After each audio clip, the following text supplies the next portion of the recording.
All right, everybody, got a great interview scheduled here for you tonight. I've got Kyle Seraphin, a recovering FBI agent and a federal whistleblower. Kyle, how are you tonight? And thank you for coming on. I'm doing very good, and I appreciate you having me. Thanks for having me on.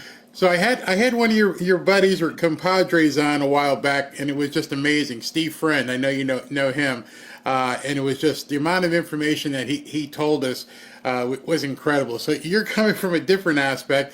I'm gonna jump right in. One of the things that happened most recently was the whole Pam Bondi debacle where she handed out the binders and she told everybody, here's the files, and it was 200 pages. And it wasn't until after it blew up that she, had to come on television and tell everybody that there's something wrong. I'm a former football player. And when my coach had a game plan, our game plan would be this thick, and he would decide which plays he was going to run. How could Pam Bondi, the head of the DOJ, which is the hierarchy that the FBI is under her, how could she not know what level of files there were wrapped around Epstein? The short answer is I have no idea. I don't know how you would ever get into that situation. It doesn't make any sense, right? She made this sort of statement, and it seems made for television in my experience, because she's talking about paper files like they came in a binder or that someone was driving a truckload of papers over. It's 2025. Yeah. And now we can imagine there are paper versions. There are probably some things that are evidence. There are things that are physical. But the FBI is like every other law enforcement agency at this point. They have digital files. It's right. Like a flash drive. When I used to make pull off discovery for the United States Attorney's Office, we'd bring it over on DVDs like you'd expect, because it's 2025. So I don't know how she decided that she was going to say she had the complete files and she didn't have access to them. It does show you a bigger issue. Yes. Part of it is a messaging issue. This was a completely unforced error. If you had gotten in there and said, look, I know we promised you day one that we were going to give you all the Epstein files, and that's what we're really committed to, but here's what's more important. We want to get you our prosecutions. We want to get indictments, arrests, prosecutions, and convictions. That's what we're really set on doing. So we're going to do it in the most expeditious way possible. We kind of were making some promises we can't back up at the moment, but let it be known, we've created a task force. We've taken the right people. We've given them access to the files, and they are going to be digging on this, and we're going to start announcing arrests forthwith. Like, look forward to that. I can't give you all the details yet. People would go, okay, yeah, we understand that. Sure. And I'm in South Florida, so I am familiar with her work down here and with the very sheriff's department. And she always came across as someone very professional, very proficient in what she was doing. I was completely surprised that it seemed as though she got caught with her pants down, per se. Who would she have been leaning on? This is before Kash Patel was confirmed. Who would she have been leaning on to show her, here's where this is, here's where the bathroom is, here's where the coffee machine is? Could you put somebody in an attorney general position who didn't know where anything was? I mean, it takes a little while to get familiar with the organization, and that's obviously the case. But they actually did have a transition team. You had a deputy attorney general, the DAG, who's going in there. That's the person that's calling all the shots over at FBI and putting those personnel into place, moving the acting director around, moving the acting deputy director. So there was a transition team. I think they got snowed. I think that she got snowed. I think Kash actually got snowed a little bit. I think that what people are seeing, and they don't really have an instinct of it, but if you've worked inside that agency, you get it. The DOJ is a status quo sort of organization.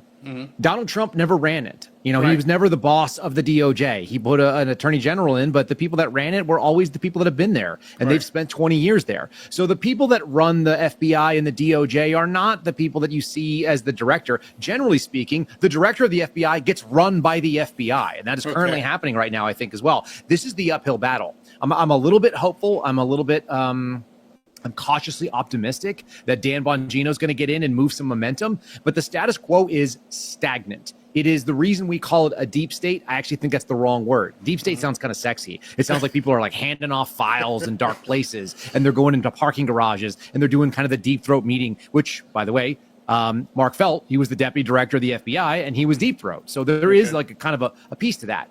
But what I think is really going on is that you're dealing with the administrative state. That's more accurate. This is people who have been there for a long time. They know the ins, they know the outs, they understand how the policy works, they know where to screw people. They can brief you on something and never actually come through on it because their name's not going to be the one that's in the public looking stupid.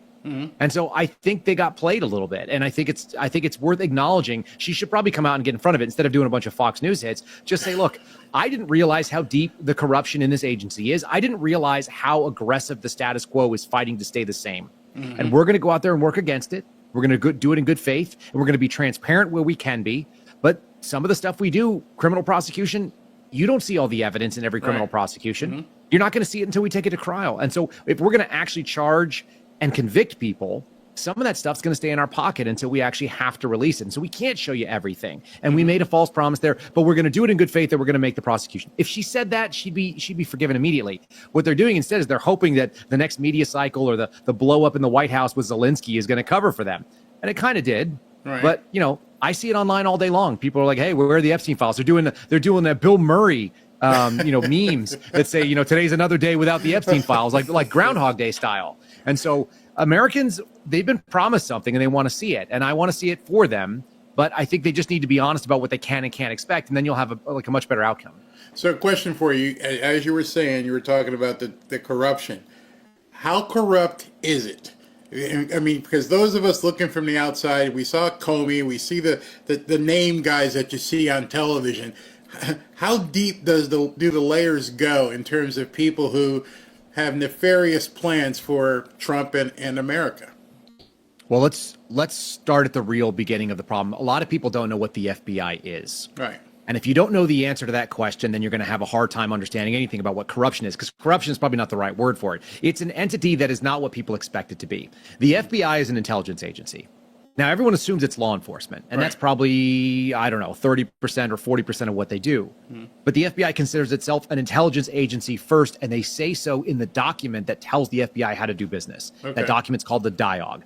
So there's this book. It's thicker than the Bible. It's, when we had the COVID shortages, I told people you could take the paper Dialogue home and you could use the paper to wipe your butt if you ran out of toilet paper, and it would last a long time because it's really, really thick. And it says FBI is intelligence agency first.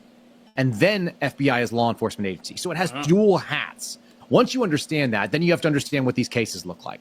And intelligence cases are not the same as criminal cases. And they happen sometimes simultaneously. And when you understand that the FBI is spinning off cases into Americans that are not predicated on criminal acts, they're predicated on the need for information. That's what intel agencies do.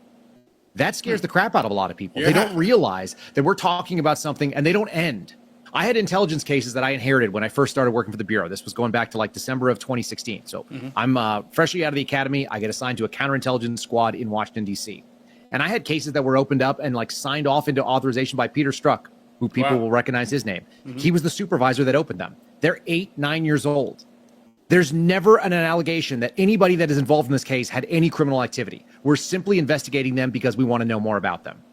That is antithetical to what most people think the FBI does. It's maybe what they think the worst case scenario is. It's every day. And so when I can open a case on you because you met somebody who was a Chinese spy when you were in grad school, and you're not even friends with that person, but maybe you had a Facebook message or two, and we can open a full case and pull your bank records, and we can pull your toll records and find out who you've been texting with or calling, when I can find out everything about you and drag your entire social media and try to find all your connections there. And maybe I find someone that has another connection with that person, so then I open a case on that person. This is what the FBI is doing. And so intelligence cases are like a circle. They just spin off more circles, like a whirlpool or an eddy in the water. A criminal case is linear, and they're not nearly as scary because what happens is a criminal activity takes place. We try to figure out who does it. We go out and get evidence that they did, and then we go and take them to trial or they plea out, and that's the end. Right? You just don't nearly have the long-term implications. So the FBI became this entity after 9/11. And once you understand that the post-9/11 FBI is very different than the pre-9/11, and more importantly, the post-Obama FBI is a totally different animal, because in 2016, at the tail end of Obama's term, he changed the authorization that enables the NSA to do what's called domestic collection. The NSA is authorized under this executive order called 12333. And under that, for the first time, the FBI in late 2016 was able to access what's called raw FISA. FISA is like me looking into your email. Like I open up your email the way you open up your email. You don't want that. But I can see wow. your spam. I can see your regular email. I'll see whatever's going on there. And if you're collected on in FISA, previously what happened is the FBI would have to go to the NSA and say, hey, we'd like to know something about this person. And you'd get this redacted version, what they call minimized. So you'd look at that and then you'd have to figure out who that person, okay, well, who's the person that you wrote person number 1 in? But as it is right now, the way it's set up since Obama got in, it's like, oh, well, that's Barry Cunningham. I just know who he is. And he's talking to Kyle Seraphin and he's emailing with Ashley. And we can see all those things. And that didn't used to exist. So even the FBI post 2016 is different. And obviously, it seems like that stuff was set up to go after Donald Trump. So the entire agency for the last 8 years has both had the willingness, the toolbox to do so. And then most importantly, the people that got promoted, they're all in place. It takes years to become a senior level member of the FBI. So we're talking about people that everybody down from the director is, the top SESer, special senior executive service. Then you got the deputy director. Then you got this person called the ADD. Then you've got 7 people called the executive assistant directors. They take years to get to. Then you've got people below that called the deputy or the assistant directors, then the deputy assistant directors, then section and unit chiefs, and then the special agents in charge. And every single one of those people take years and years, and they are all brought up in the same management culture that is currently there. And all of it essentially is rotted. And we know that because of what happened during COVID. They all said yes when there was probably a constitutional question there. Mm-hmm.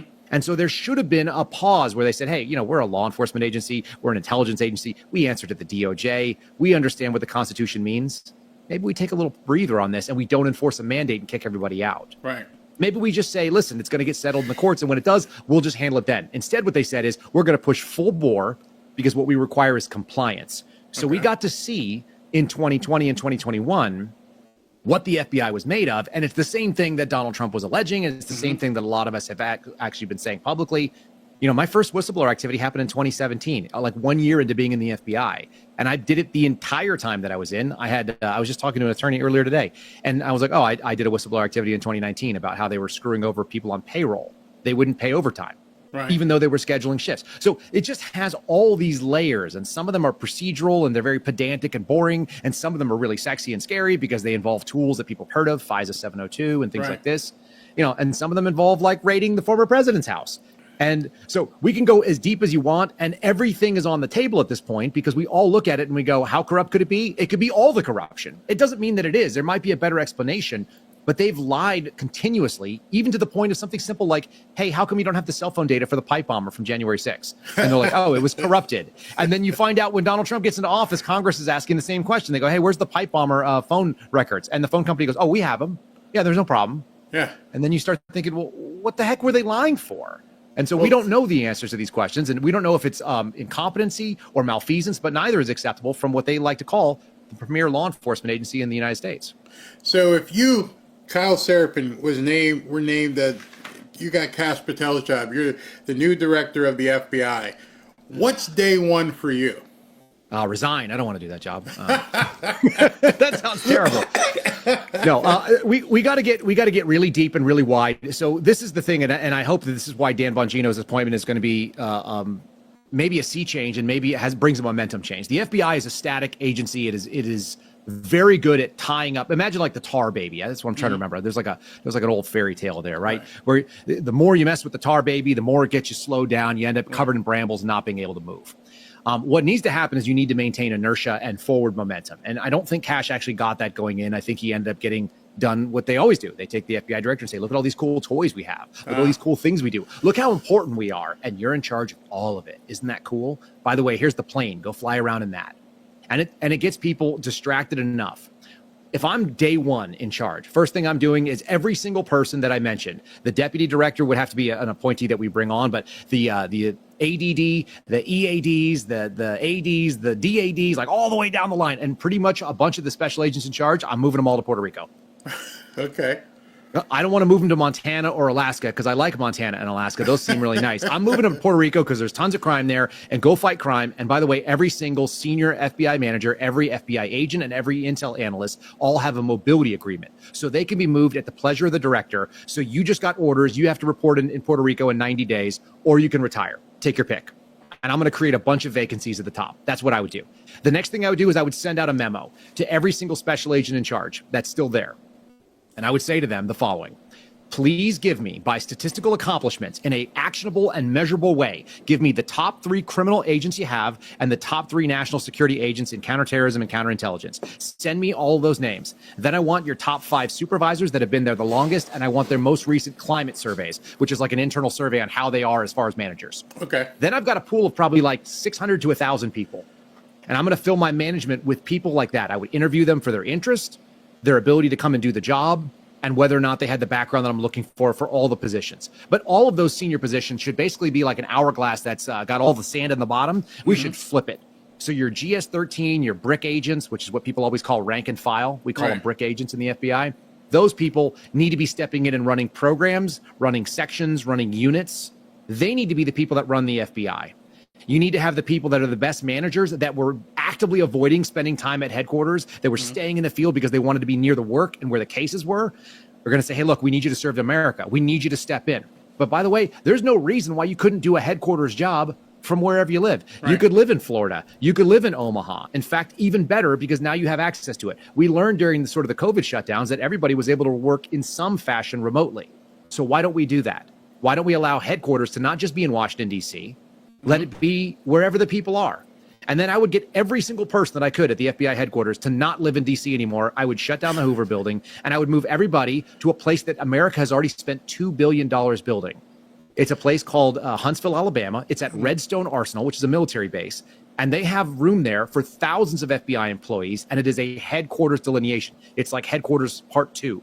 It's much bigger, and it's in a red area. And more importantly, it's outside of Washington, D.C., and it's outside of what we would call kind of the triangle. Right. What happens with the FBI and a lot of the corruption, the morass happens, is that people need certain jobs at headquarters in order to promote, and they need certain jobs in the field offices to promote.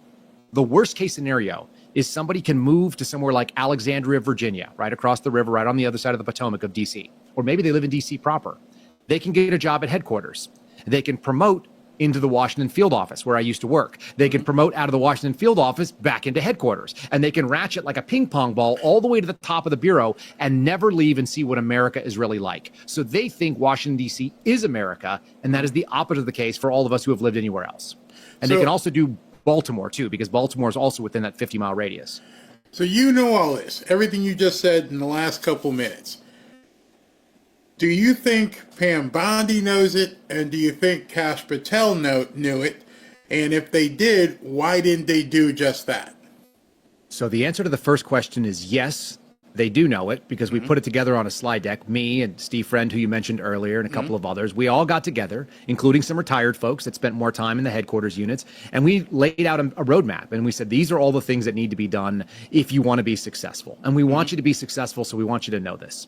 Do you need to use the people that we recommend? No, but they're good people. Do you need to use the techniques? Probably, because these things are pretty well thought out, and we know the inside traps. Right. Why they didn't do that? I have no idea.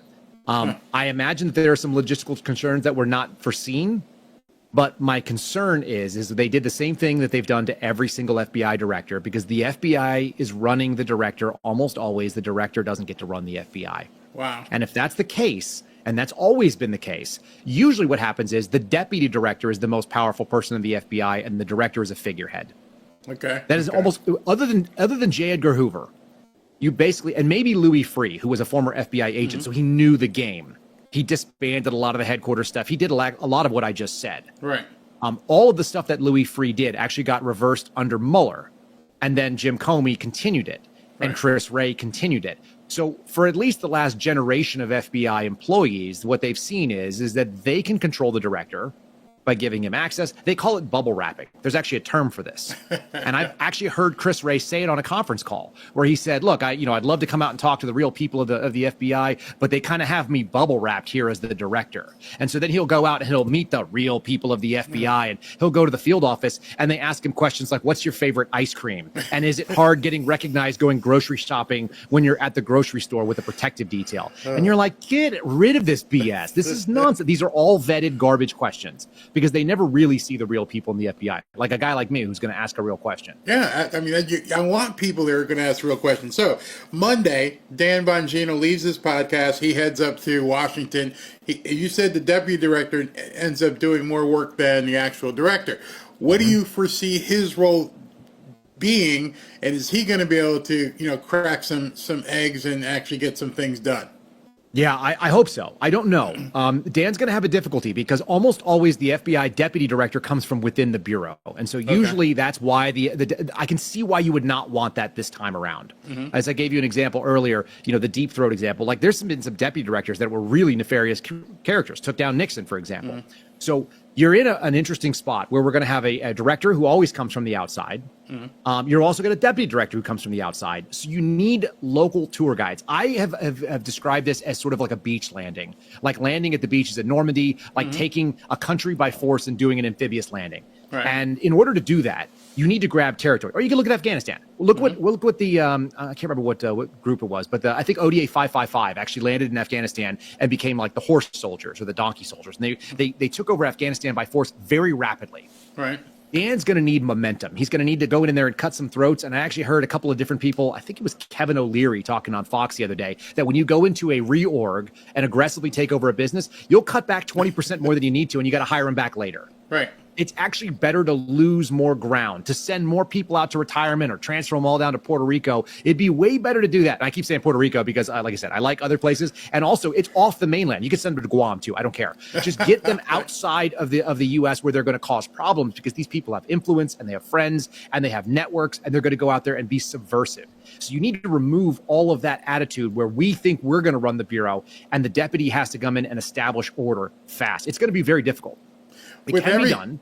With everything that's happening, again, putting yourself in that director's chair, was it a mistake to even promise that the Epstein files would be day one?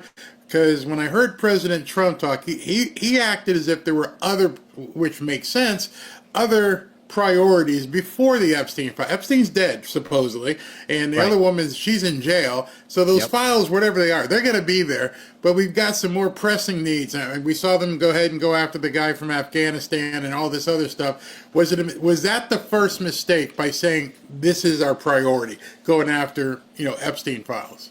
So I always tell my audience that it's kind of like chasing a dot on the ground with a laser pointer. I let people kind of know that we're really susceptible to this with the news cycle. If you give us a shiny object, we want to chase it. But our goal should be not to watch the dot, but watch the hand that's moving the dot. Yeah, the Epstein files, they're a shiny object. They're totally unnecessary. They became a media spectacle. It could have been really easy for them to say, listen, here's how we're handling the Epstein situation. We promised you day one. We're naming a task force. We're going to give you a little bit of details on it soon, but we're going to sequester these people. We're going to put them in a place where you don't see them, where they're out of the news so they can do their job. Because here's what we do know about the Epstein situation. Supposedly, there were like 250 victims, which means there are probably like dozens, if not hundreds, of perpetrators, what we would call subjects. Yeah. There should be spin-off cases, or there should be what we would call sub-files. It could be either way. Either you'd send it out to individual field offices, like you'd go to Albuquerque and say, hey, there's some victimizers here, there's some abusers, so you guys can open a case. Here's the information we have. Do what you want. Or you could quarterback it from the same place, whether it be New York, whether it be in Washington, D.C., whether it be in Miami, maybe, because he had some residences in various places. And you could run that case from there, and you could send leads out to the agent and say, hey, will you go interview this person? We want to do this. Or will you go do some surveillance? Will you go get some documents from this bank? And they could run it all out of one office. But we saw it with January 6th. They got no problem opening up a bunch of cases on a singular event. There should be lots of Epstein cases that are all the people that were abusers, right? And if you wanted to do a task force, and if you wanted to just get it out ahead of it and say, look, we're doing this thing, it's going to take a little while, we're going to do it right, we're going to do it by the book, that means our people are all going to be leaving the area, and we're not going to tell you until we start coming up, and we're going to do some press announcements when we have arrests. Right. You'd be fine with that. I would be fine with that. America wouldn't be upset, like, hey, you're stringing us along. In the same way that Kash Patel went on, podcasts and said, day one, I'm going to shut down the Hoover Building and turn it into a museum to the deep state, right? You took that as hyperbole. That was an attitude. That wasn't like an action plan, right? And so if that's the case, like, we're not going to be totally knocked off by that. We go, okay, fine, no big deal. Like, we get it. You're going to have to do something at headquarters. What we expect to hear is there's a lot of blood on the floor, because you've slit a bunch of throats and a bunch of people that were doing the wrong thing are now gone. Their careers got axed. That's the right answer. Some of them should be prosecuted because there's definitely some crime in there. I guarantee it. Even if it's just time card fraud and lying to Congress. Like, I 100% can guarantee you that there are senior executives within the FBI that have broken federal law and have either perjured themselves in front of Congress, perjured themselves by suborning it and asking other people to lie on their behalves. And we actually have some documentation of that in the congressional record from the Weaponization Committee because they've lied about me. I know for a fact the things that they said about me are factually inaccurate. At one point, there was a senior executive. She was what's called an EAD. So she was like number 4 in the Bureau. Okay. She went in front of the Weaponization Committee and she claimed that I was on a firearms shooting range and I shot at the head of a fellow agent who was downrange while we were all hands off guns and nothing happened to me. Which is absurd if you've ever been around a shooting range. It's also absurd if you've ever been around me. Like, I'm a gun guy. I've got 100 guns in this house right now. So to think that I'm going to draw a weapon I'm not scared of the ATF. They've already been here. Okay. If I'm going to draw a weapon and take a shot at somebody, it's going to be justifiable and it's going to be legally authorized. I'm not going to shoot at one of my friends down the range because I'm being funny. Yeah. Like, I'm going to jail for that. That's felonious assault with a deadly weapon at the very least. I'm ending up in handcuffs. So we know that they lied about stupid things like that. I also know they lied about time cards, which means they lied to Congress about what the FBI was spending their time and resources on. So these are not non-serious things. These are felonies, and they could be pursued. So that's what we would like to see.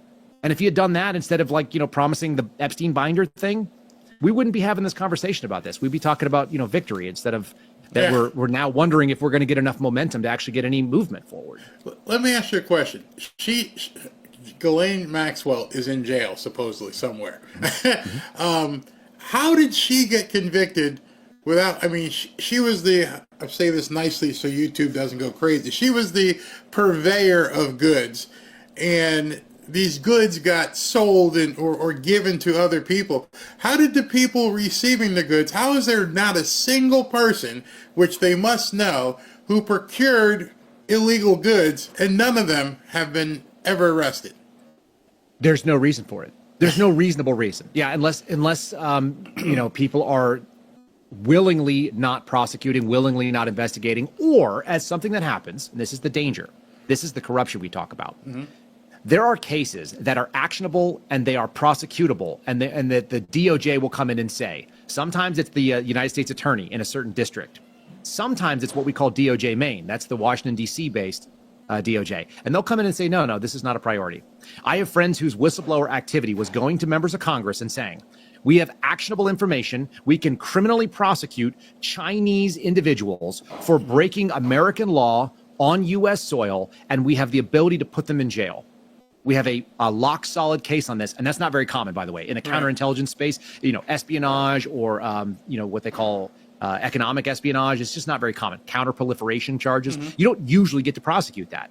And so they had these cases and they went to Congress and said, look, we tried to do this. And DOJ Maine came in and said, no, that's not a priority of this administration. Wow. That was under Joe Biden's administration. Wow. So if that's the case, and if somebody comes in and says, yeah, you've got a really lock solid case on this person, or you want to interview this person, but we don't approve it, we're not going to prosecute. That could be a DOJ decision. And that's what really ugly corruption ends up looking like, because now you're in a spot where you go, what do you do with that? What does the agent do then? They're SOL, as my dad would like to say. Wow. They can't do anything about it because prosecution is done by DOJ, investigation is done by FBI. You have to have them. They work together, but they're not the same agencies. And they could stop either way. Or you got somebody in the FBI that just says, hey, we're not going to approve you opening that case. That's really interesting, but we're not going to do it. We're not going to put our resources on that. So all of these things are questions that should be asked and answered. And maybe Bongino's in a position to do so. Kash Patel theoretically could be. But again, the director is kind of high-level management, CEO, vision, plan. The nuts and bolts of it has to be done by the number 2 and the number 3. Those are the people that actually carry out the marching orders. And then they have to be picked up and accurately conveyed. And what I've been told by people who are senior, folks that are running around in the Hoover building right now is that every single directive that comes down from Donald Trump and gets handed down through the DOJ and then get handed over to the FBI, they're looking for loopholes. They're trying to find a way to subvert it.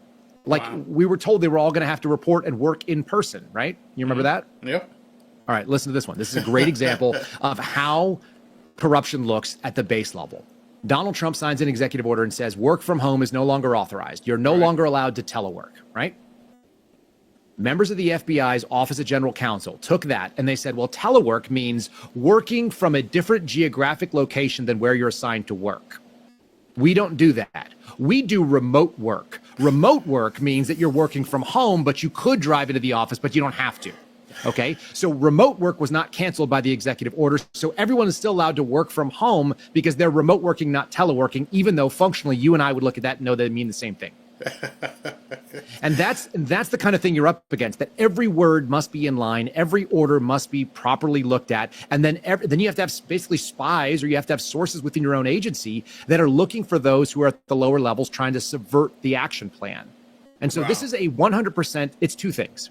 It is it's the invasion, the counterinsurgency, like we talked about with Afghanistan, or going in to take over France in World War II. But it's also a hostile takeover of a business. And so you're doing two things. You're winning hearts and minds of the people that work inside the Bureau and letting them know, look, you signed up to defend the Constitution. We want to do that. We don't want to come for your job. We just want you to do your job the way we say. And we're going to do it in a way that's honorable and ethical and legally and moral and so on. And you got to get them on board with that. And then you also got to go find the people that are trying to subvert that action and get rid of them. So this is a really big problem. And the worst thing is the FBI is the teeth in the attack dog that is the DOJ. If the state, the federal government was going to come for you, it would come in the form of one of the teeth from the DOJ. It would either be the FBI, the DEA, the ATF, the United States Marshal Service. That is the action arm that goes out and grabs people. By and large, that's almost all of it. So these are the sharpest and most dangerous teeth. You are discouraging me. So I know it. I wake up every day like this. It's funny you just mentioned the enforcement arm. With all these court orders that say Trump's got to do this and there's a restriction or TRO or anything like that, if they decide, if for some reason, he says, I'm not going to follow it, what can the judge do? He's going to call the U.S. Marshal's Office, who is under the auspices of the DOJ. How would they possibly enforce a contempt order when they don't control any of the agencies that would enforce a contempt order? Yeah, they wouldn't. That would be a real constitutional crisis. I mean, that's literally what it is. And Andrew Jackson actually put them to a decision for that chip back in the day. This is a historically relevant thing.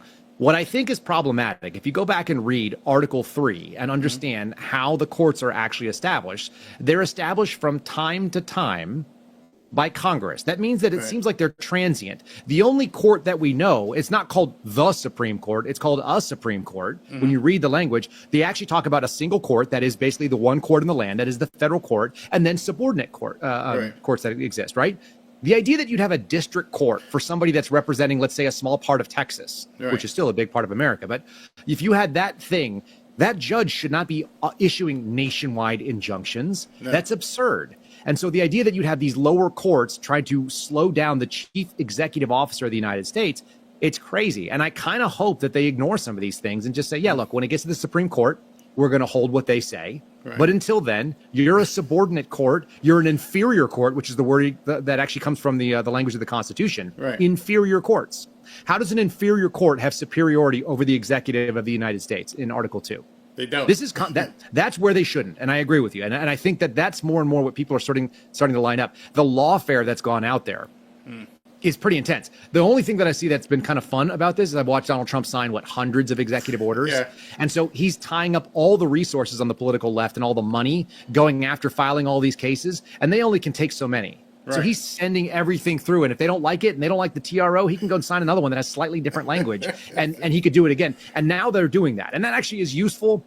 But at the end of the day, what it is, it's bad for America. It's bad for this country to look down the barrel of whenever somebody new gets into office, we're just going to play shenanigans in the court and try to tie up the executive from doing the thing that the American people said. Yeah, I mean, we all voted. So question for you. There was a really long ex post that I read, and the guy was anonymous. I think he was anonymous, and so I can't put too much credence in it. So when Ashley said we'd be talking to you, I said, perfect question for him. Do these Epstein files even exist? This guy was saying something about, like you mentioned, something sentient, and there's a vault downstairs someplace in one of these buildings, and that's where the files are, and it's guarded. It sounded like something out of a James Bond movie, and I'm like, this is crazy. And why wouldn't the Attorney General have access to this vault? Does that sound nuts? Are they even there? So we heard two things, and I think we might be conflating two stories. One story, which my friend Garrett O'Boyle actually pushed out and heard from sources inside the Bureau, is that there was a independent, hardwired, air-gapped system that were like confidential files that were being kept by the deputy director. The deputy director's name was Paul Abate previously, Right. and he ran the FBI while Chris Wray was there after the guy who was, what was his name? David. Now I can't think of his name. Bornstein. Bornstein was there. No, not Bornstein. That's a different guy. All right, so I'll think of it in a second. But the Paul Abate, who's gone in front of Congress and was very kind of contemptible. He doesn't really like people there. Paul Abate ran the FBI like it was his personal toy. He was also very woke. He had a lot of sentiments towards BLM, and he was obviously like leaning aggressively towards the left and pro FBI more than anything else. Like he wanted to protect the Bureau. Supposedly, he had a file room that was full of like hardwired and air-gapped computers where they stored files. I can't confirm or deny that. It doesn't really matter. That's not where the Epstein files would be. The Epstein files were prosecutable case files. So they would have to be on a system that's known as Sentinel. Sentinel is just the brand name of the computer program that the FBI created to run files and cases. And they have it on the enclave that is classified up to and including secret. So secret and no foreign is usually enough for almost every case you're dealing with. They can store stuff on the top secret server. They have that access as well. But the idea would be is that all the case files would be there, and then there would be some physical evidence. And it was probably stored in New York, from what I understand. And they have that. And then they have electronic evidence, whether they're like video files and things like that. Right. And that's another file system, but they do this process called Elsher. And so you can have all of these things stored. And theoretically, anything digitized would be accessible. Even photos of the evidence would be accessible from any field office, Right. as long as you had the authorization to view the case file. Right. They can restrict and limit that. But the deputy director, the director, the people who are the case managers, the people running it, the people that are authorized to add things to it, the analysts that are involved, any of the investigative resources, the supervisors and so on, the legal team that's dealing with it, and then eventually when they actually put it out to the prosecutors, they should all be able to see all this stuff. So it's not just that they should have it. It should be prolifically available in FBI servers. And these things are made so that you can't really delete them, because if you were to delete, let's say, files, Right. and then I were to go and print that off in a DVD or burn it off in a DVD and bring it to the attorneys to do prosecution, I burn a second copy off for the defense. Because if you're the FBI and you're doing prosecution, you're doing a criminal case on somebody that's involved in moving around, as you said, illicit goods and personage, and you're doing things that are hurting people, it's really, really important that they also get their constitutional due process, that they get the right to defend themselves. That's what they're supposed to do. And if you're in the FBI, if you're part of the DOJ, Bill Shipley says this. He was a J6 attorney. He said that the job of the government is not to choose an outcome. The job of the government is to make sure the process is fair. Right. And whether you get a conviction or an acquittal is irrelevant, as long as you bring honest information, you put it in front of the jury, and then it's out of your hands. If you're trying to pick winners and losers, you are the loser, because you violated your actual duty and responsibility to the American people. And so there's no reason they shouldn't have these files. It's insane to me, even the way they were talking about them. And all that was really weird too. Like I said, paperwork and trucks full of paper like this. That seemed like it was like what my dad would call theater of the mind. He was in radio for many years. And so you're creating this image of like, oh, there's the files. There's so many of them. I tell people it's like Zoolander. There was Owen Wilson and there's Ben Stiller, and they're sitting there with a hammer, and they're trying to break into the computer because the files are in the computer. They're actually in a cloud server. So this crazy to think that they were not accessible from anywhere. You don't have to go to New York to get them. You might have to go there to get the physical evidence. But yeah, there's no reason that there shouldn't be files. There's no reason that they should show them to everybody. And at the end of the day, I don't think you need to see them. If you saw arrests and you saw prosecutions, that'd be good enough for you. I imagine it's good enough for me. Yeah. I don't need to see what's in there. I just need to see action. I don't need to see ugly pictures and what they've done to people. None of that matters to me. I don't even how a jury can sit through it. But when the whole thing, when she had said that on Hannity of all places that somebody else told her that this is where, I'm like, what do you mean somebody else? Is there nobody that she used the word sources? She said Sources. a source inside the FBI. Look, the FBI works for the DOJ. an employee? When I was working in the bureau in the Albuquerque field office, I used to get emails from the Associate Attorney General for Administration. They would send them directly to us. The people at the highest levels of the DOJ can send out FBI all emails, and we all get them. Right. So if you don't need sources inside an agency that works for you, there may be an indirect report, but they are definitely reporting to you at the end of the day. That's not a good way to look. Yeah, exactly. So I could talk to you literally because I love law enforcement stuff for an hour, but I know you're busy. So let me close with a couple questions about something that I know a lot of people have asked. What in the hell is going on with the President Trump's assassination attempt? It was July, mid-July, July 13th, and here it is, almost March 13th, and we still think this guy didn't have anybody helping him, no communications. We saw pictures of his cell phone. What's going on with that? Isn't it interesting that the most interesting stuff where you see malfeasance and you see some sort of like high level criminality, but the narrative would favor something in the Donald Trump's camp, we suddenly don't hear about it ever again. Right. When it doesn't move along the favored leftist sort of narrative, then it suddenly just disappears. I don't know the answer to that. I didn't work out there. I don't know very many people that work in PA. What I do know is this. I just watch media and I do a lot of meta analysis. Half of what I do every day is seeing what the media is saying and looking at the spin. And what are we being spun? If Barack Obama, as a former president, had been shot at, not even running for office, if he'd been shot at in Washington, D.C., we'd still be hearing about it. If that happened in July of last year. No doubt in my mind. It would be something that they would remind us every single day that some dirty, ugly, horrible person tried to do something terrible to our favorite guy in the world. Right. But because it was Donald Trump, it's suddenly acceptable. Not once, but twice. And are there a bunch of questions? I have less questions about what happened with Thomas Crooks than I do about what's going on with the ongoing prosecution of Ryan Routh, the second guy. Because that guy was in Ukraine and he was doing a bunch of other wild stuff and he's all over the place. And it looks like he was involved in some NGOs and maybe recruiting, fighters out of Afghanistan, which is pretty wild, and trying to bring them into an active war zone. And you don't do that without a lot of blessings from the United States intelligence community or military intelligence or both, and special operations units going in or cutouts or whatever. Like there was some real shady stuff happening with that guy. Do we know what it is yet? I don't. And but he's I can alive. Look at it and go, unlike Crooks, he's still alive. Correct. So they should be able to talk to him. Right. The Crooks story, what I think happened with the Crooks story, and it's hard to dissuade me otherwise, that wasn't a very difficult thing for him to do. Like the shot wasn't crazy. It wasn't difficult. The fact that he missed is a miracle. I think God reached down and saved a man and gave him another lease on life. I think he saved America. And honestly, he saved the world from a very, very dark spiral. Because if something bad had happened on that day, if we'd seen a real assassination, it would have been probably one of the worst things that could have ever happened in American politics because of what it represented. Truly, truly awful. So I think we dodged a bullet as a nation, and the left and the right both did. Right. But I think what it exposed was something that I've been calling the myth of competency. Everybody has this idea that the Secret Service, basically, once they put a Secret Service protective detail on, that you have this invisible force field and nobody can come and stop you and nobody can hurt you. And that is not the case. Ronald Reagan was shot while he was in office, and that was in my lifetime, right? There have been people who have been under the protection. There were attempts on Obama. There were people that made it through the door of the White House and were running through, the halls of the White House. Now, Obama wasn't there at the time, but the fact of the matter is it's not an impenetrable force field. Right. It just generally is highly competent. But when they go on the road, especially when they're using like subcontractors or they're grabbing like TDY agents coming out of Homeland Security, you get a totally different animal there. I've worked with Secret Service in DC. They're highly buttoned up. They're very comfortable. That's their home field advantage. They know all the distance. They know the windage flags. They know where to look. They know what to see and what's going on.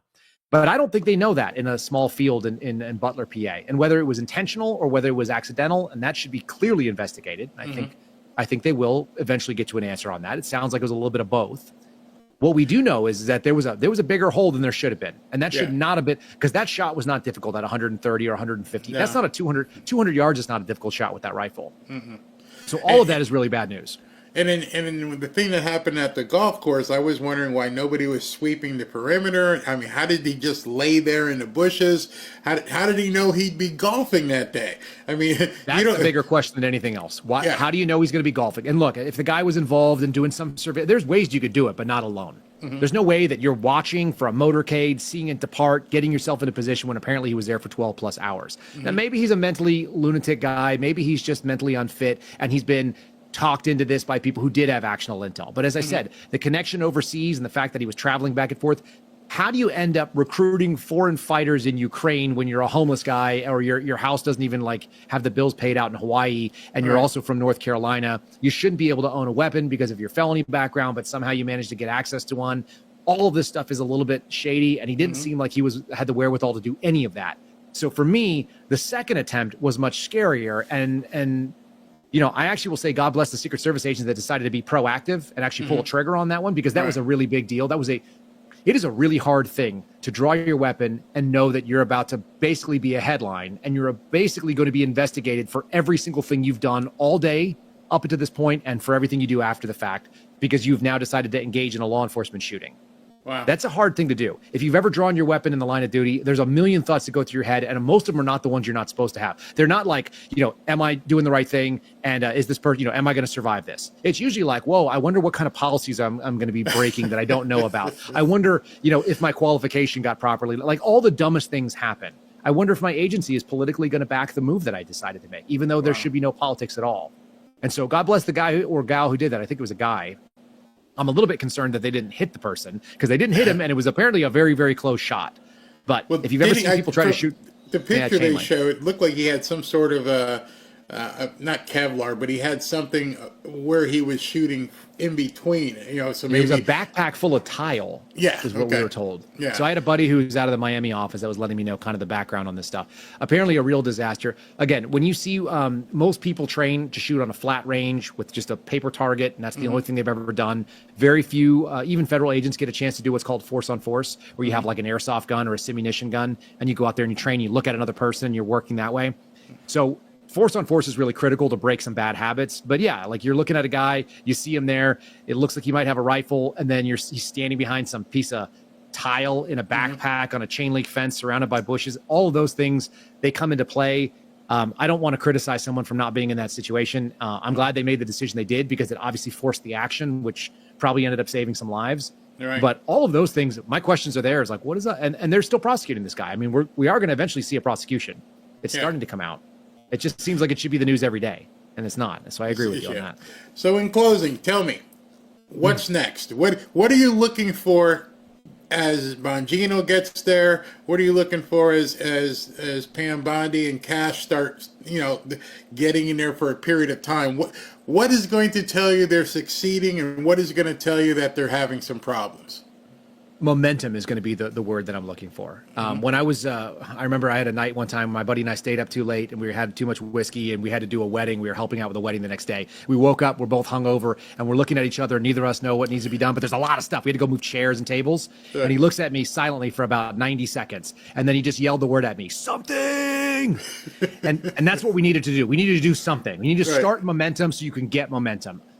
Movement is going to beget more movement. And so when Dan gets in, he needs to start moving immediately. They don't always have to be the right action. They have to be decisive and some action. So they don't have to be perfect, but they have to be reasonable, and they have to be moving forward with this plan. And like I said, it needs to be decapitating some of this corruption that exists in the management structure. And most of it is a problem, whether they agree with it or not. They all said yes when they should have said no, or maybe, and that didn't happen. So a lot of heads need to roll there, unfortunately. And it's just like, you got to trim that agency aggressively. You need to put your own management in place that is on board. And then you need to protect the agents that are doing the real good work, because there are some. There's no doubt about it. There are decent people in the FBI. I'm friends with a lot of them. Maybe not a lot of them, but I'm friends with some of them. And they're out there doing that work every day. And they're looking for cartel members, and they're going after drugs and gangs, and they're going after trafficking, and they're doing white collar fraud, and they're doing things that have nothing to do with politics. And those people need to be protected so they can do that work. But some of them need to be promoted, probably against their will, so they can come in and run these programs in a way that's apolitical, that is interested in justice, like the way that we think it is, and that they go out there and they do the first thing, the most important thing, prioritizing the Bill of Rights. Yeah. That was the number one core value when I joined the Bureau. It is no longer. It's the number 8 core value. And things like compassion and respect and integrity are all lifted above it, and fairness and diversity. Those are all more important values according to today's FBI. It needs to go back to the original value, which is that rigorous obedience to the Constitution, defending the Bill of Rights, keeping the American people safe by doing the things that way. And that means that you don't break the law first. So that's how I'll see. When they prioritize the right things and they're moving forward every day with momentum. That's how we know. Kyle, you appear to be in shape, like you're still training, or you're still looking fit. The call comes. Are you answering it, or are you done? I would have a real hard time doing it. So I would say yes under certain parameters. The answer would be yes if you have a very specific mission and you think I'm the guy to do it. That's the only way I've ever taken any leadership roles. I had a leadership role in the FBI working for my surveillance team. I told my boss, find a new person to cover for me. I'll do it until you find someone better. Kind of like a Starship Troopers, until you find someone better until I'm dead. So if there's a real specific mission that I think I can actually do work on and they think I'm the right guy for it, I wouldn't say no to it per se. I would go because I think this country is worth it. But at the end of the day, I run a podcast at this point. I get to comment on all the shenanigans. Nobody stabs me in the back because I work for me. And that is infinitely preferable than going back into the morass and the swamp of Washington, D.C. and waiting for someone to stab me in the back because someone didn't like what I said on X or Twitter, over the last couple of years. And there's a lot of things I've said that have hurt some feelings. So if that's the case, I don't want to be watching my back if I don't have to be. So I guess I guess it's a maybe. If you and the thing with that is, in 3 or 4 years, depending on what happens politically, then you got to go back and start all over again because the next person's gonna come in. So I understand exactly what you're saying. Do you know Dan Bongino personally? I do. Yeah. My first public interview I ever did was sitting down with Dan Bongino in late September of 2022. I took my story to the public that way after being a whistleblower. Wow. So that was my first time going out, and we had, 1 million views over on YouTube or whatever it was. I think we were on Rumble at the time, but we had 1 million views pop out on each one of the episodes. And I think it changed the game when it came to people understanding that not the entire FBI agreed with what the FBI was doing. Yeah. I know other whistleblowers were also inspired to come out. I just knew that I had to take the hit. The most important thing that I lost doing that, and this is something that I can't regain, this is why going back would be hard. I lost my anonymity. I had no social media. I had no public profile. You could Google Kyle Seraphin up until September of 2022, and you would never find anything about me. There's nothing out there. Today you Google, there's a Daily Wire articles, there's Fox News. You can find me left and right. There's 500 plus podcasts I've done. I don't have the luxury of being someone that I can walk through and nobody will know who I am. Everybody in the FBI knows what I am and what I did and why I did it. And some agree and some don't. So walking in with the target on your back is not the most fun thing in the world. Unless I can do it in cowboy boots and an American flag Speedo. I'm not real crazy about it because at least then I have some style and some sass, right? And a guitar. Yeah, the hat, the Speedo, and a guitar. Gun belt. Yeah, I'm a gun belt. I don't play the guitar. I'm not a desperado guy, but I'll do a gun belt and I'll do knee-high boots and some either Ranger panties or something with an American flag on there that's tight and uncomfortable for everyone to look at. Because you know what? If it's weird for me, it should be weird for you too. Well, Kyle, everybody can see on the bottom, on the lower third, your X/Twitter handle. How do they get to your podcast? They can find it on YouTube very easily. We're at Kyle Seraphin there, and we've actually been sort of unleashed, so people are starting to find it there. They can also find it on Rumble. It's rumble.com/Kyle Seraphin. I just use my name everywhere, so it's real easy. It's the Kyle Seraphin Show over on Spotify if they want to go look for that, or Apple or iTunes or anything. It's always Kyle Seraphin. If you type in my name on any of the places where you might look, that's how you find me. Well, thank you very much for taking what ended up being twice the amount of time I thought we'd go. But like I told you, I start talking to military guys and law enforcement guys. I'm like,